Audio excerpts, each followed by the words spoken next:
yang sila kelima, keadilan sosial bagi seluruh rakyat Indonesia. Ini saya amati dari awal rata-rata diawali kata-kata ketuhanan, kemanusiaan, kerakyatan hingga yang terakhir itu keadilan. Ini apakah persis dengan yang penjabaran kemarin? Sila ketiga. Ya, sila ketiga nggak ada. Cuma persatuan, bukan kesatuan. Makanya di sini rata-rata diawali dengan kata-kata itu. Apakah yang pengertian keadilan itu seperti yang dijabarkan Gus kemarin itu ketika kita bertiga, kami bertiga sowan itu, apa termasuk keadilan, termasuk ini menggunakan sifat adilnya Tuhan ketika mereka berkeadilan sosial bagi seluruh Indonesia itu? Iya, ya diawali ke dan akhiran an ini kan menunjukkan nisbat, ya, keadilan.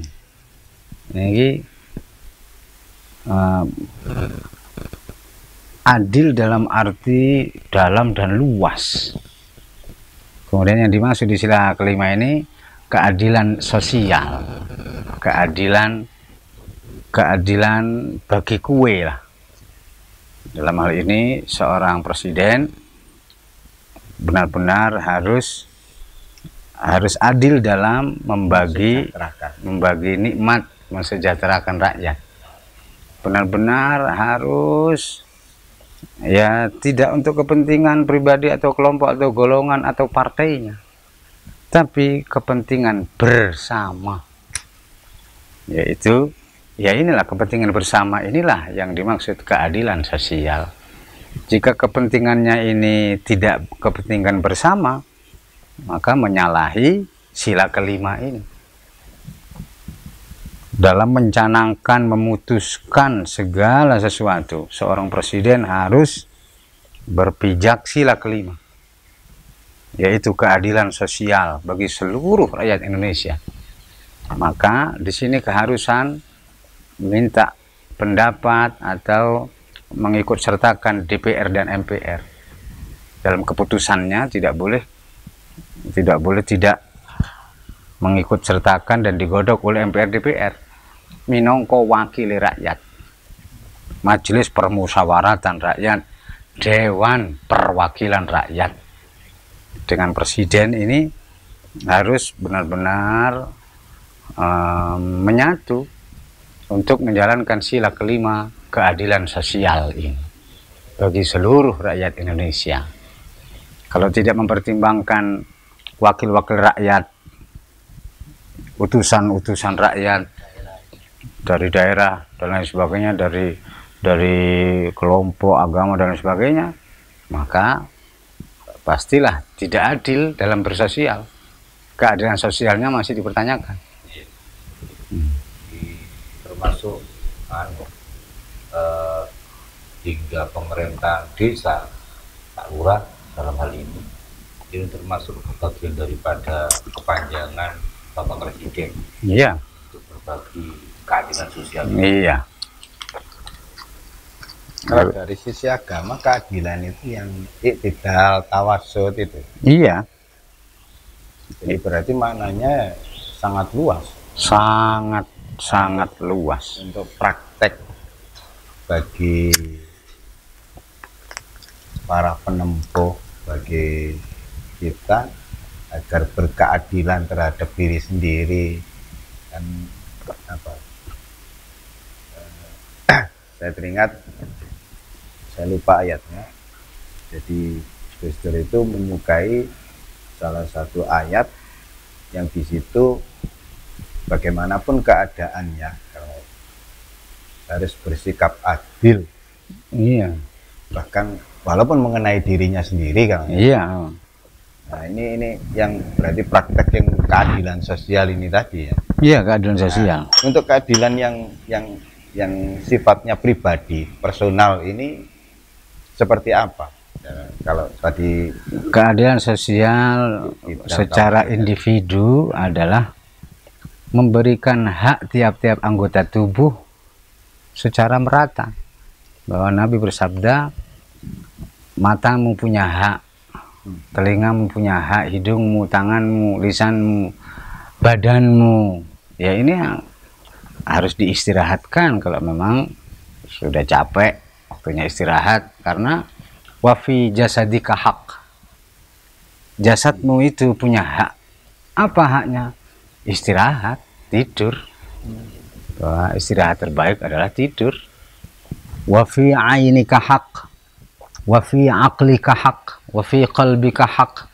Ini yu'ti kulladzi haqqin haqqah, memberikan hak tiap-tiap anggota ini sesuai porsinya, Tidak lebih, tidak kurang. tidak lebih tidak kurang, sesuai dengan iradah Allah dalam menciptakan tiap-tiap anggota tubuh ini.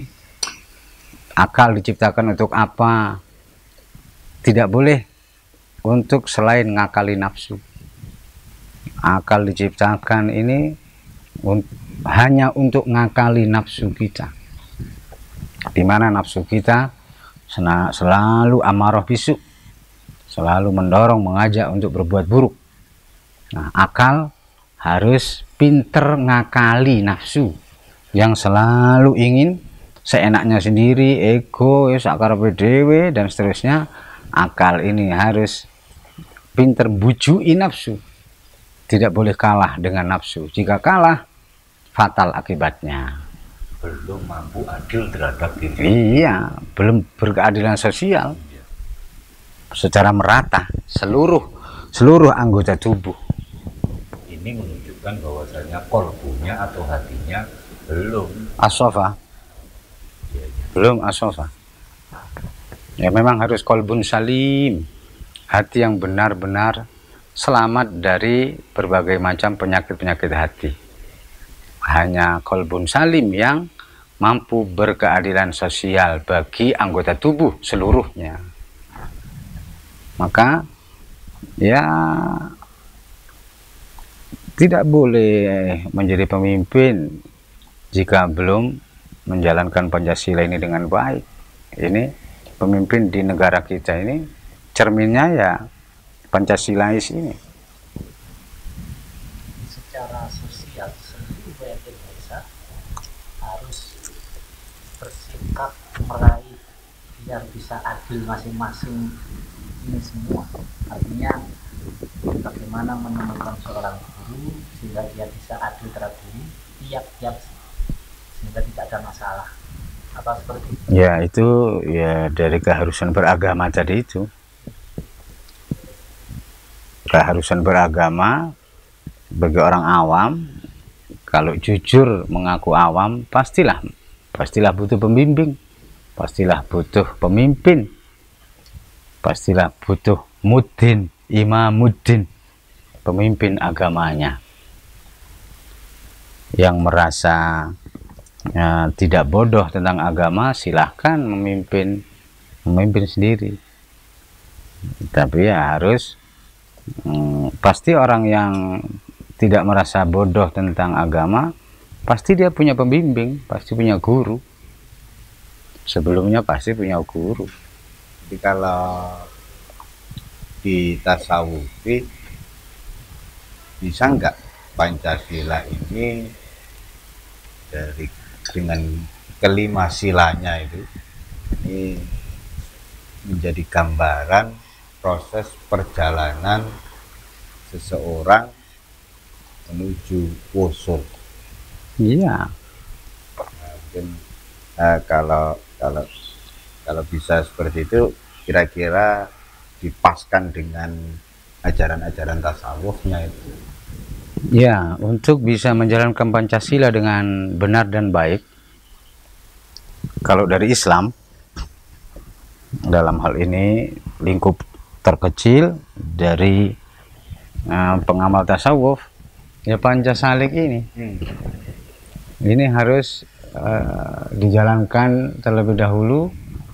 Setelah kelima Pancasalik ini dipahami dengan benar dan baik, kemudian dijalankan sesuai dengan maknanya yang tersurat dan tersirat, dia akan berketuhanan yang Maha Esa, kemanusiaannya akan adil dan beradab, jiwa pemersatunya melekat kuat, dan kerakyatan yang dipimpin oleh hikmat kebijaksanaan dalam permusuhan perwakilannya akan jalan, dan keadilan sosial bagi seluruhnya pun juga akan seperti itu. Yang pertama adalah langgengkan istighfar, zikir, dan sholawat. Kedua, ringankan beban dengan doa, sedekah, dan tirakat. Tiga, hindari fitnah hampir fitrah. Empat, bergegaslah kembali ke jalan Tuhan dan raihlah ridhonya. Serta lima, leburkan pengakuanmu ke dalamnya dan berusahalah menjadi insan paripurna. Setelah menjadi insan paripurna, dia berjiwa ketuhanan yang Maha Esa. Itu dari sisi dilihat dari kejiwaannya, berjiwa ketuhanan yang Maha Esa. Dilihat dari sisi keragaannya, kemanusiaan yang adil dan beradab. Kemudian dilihat tengah-tengahnya, yaitu kolbunya, hatinya, persatuan Indonesia. Rasa ingin menyatukan bangsanya terlihat kuat. Dan kerakyat yang dipimpin ini sama dengan Tut Wuri Handayani. Diletakkan di posisi manapun, ia akan bisa. Ketika menjadi makmum yang taat imam. Ketika menjadi imam, dia akan ditaati makmum. Karena tidak semena-mena atau tidak semau gue. Ketika diletakkan di tengah-tengah, ia akan mendorong dan menarik. Itu kalau sudah benar-benar menjalankan Pancasalik ini. Dan disitulah siratan makna Pancasila yang keempat, kerakyatan yang dipimpin oleh hikmat itu akan menjadi orang yang arif dan bijaksana, siap dipimpin, siap memimpin. Karena orang yang siap dipimpin itu, karena orang yang siap memimpin itu, orang itu kalau siap dipimpin, ya dia akan siap memimpin, akan bisa memimpin. Dan ini hakikatnya sama saja. Yang selalu ketiganya adalah Allah, ketiganya adalah Tuhan. Nah, tidak ada, selalu pimpinan tertinggi adalah yang maha kuasa Allah. Selalu yang tertinggi adalah yang tak kelihatan. Jadi sila keempat ini akunya terasa lebur. Iya. Akunya terasa lebur. Ya kan, leburkan pengakuan Ke dalamnya itu. Iya. Otomatis Fana. mereka gini gitu bukan merasa diri. Bukan. sudah fana. Iya. Sudah fana. Menjadi insan paripurna berarti persis dengan yang sila kedua. Ya pertama, yang kedua. Pertama dan kedua. Kedua itu ditinjau dari luar. Iya. Luar dirinya. Iya. Dalam dirinya ketuhanan. Ketuhanan. Luar dirinya kemanusiaan. Bahkan bisa ya kelima silanya itu kan Kelima sila itu menunjukkan terpancar dari modal ini seluruh. Ya memang. insan paripurna itu ya yang sudah mengamalkan Pancasila. Iya, ya itu. Khatam sudah perjalanan ruhaninya memang benar-benar wusul. Kalau disingkat di tasawuf itu, setelah fana'ul uruj, kemudian sampai kepada Tuhan, terus baqaul khuruj, ini diangkat sebagai khalifahnya di bumi untuk ya menjalankan tugas kekhalifahan. Apa itu? Ya. Fana'ul urus itu. Fana'ul uruj itu leburnya pengakuan, leburnya keakuan dirinya ke dalam aku sejati, yaitu akunya Tuhan, sampai kepada Rabbul Alamin. Terus baqaul Baqaul khuruj, mengekalkan ketuhanan yang Maha Esa yang telah dapat di langit ini untuk dibumikan. Baqaul khuruj. jadi manusia. Seperti itu. Waalaikumsalam warahmatullahi, Mbak Ulan. Ya. Monggo. Monggo. Seru sekali Ya, ya. tentang Pancasila serta Pancasila Pancasila Monggo yang luar disekecakan. biasa Iya, iya.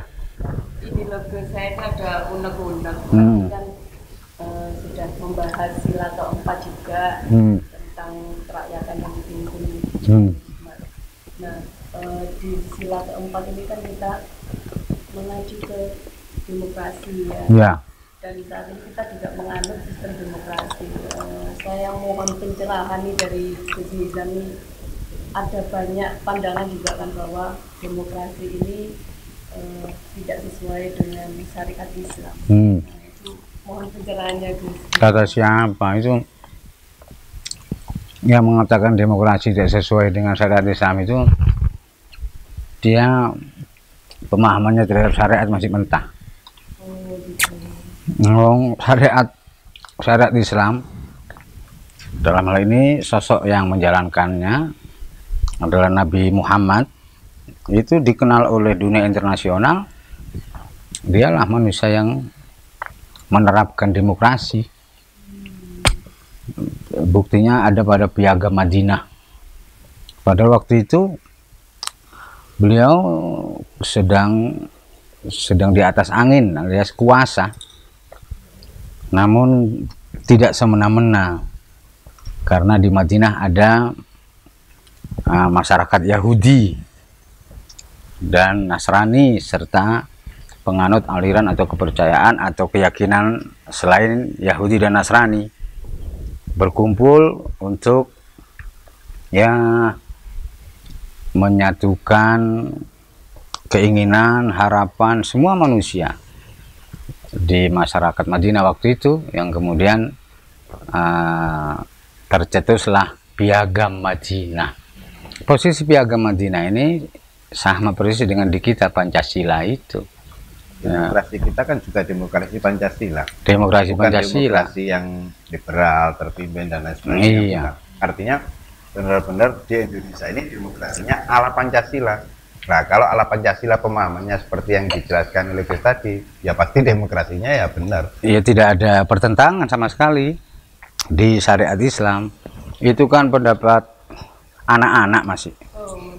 Ini pendapat anak-anak masih. Selaras dengan agama. Iya. Ya memang lain. Kita berpikir dengan pola politis. Iya, bukan pendapat insan beragama yang dewasa. Itu masih anak-anak itu.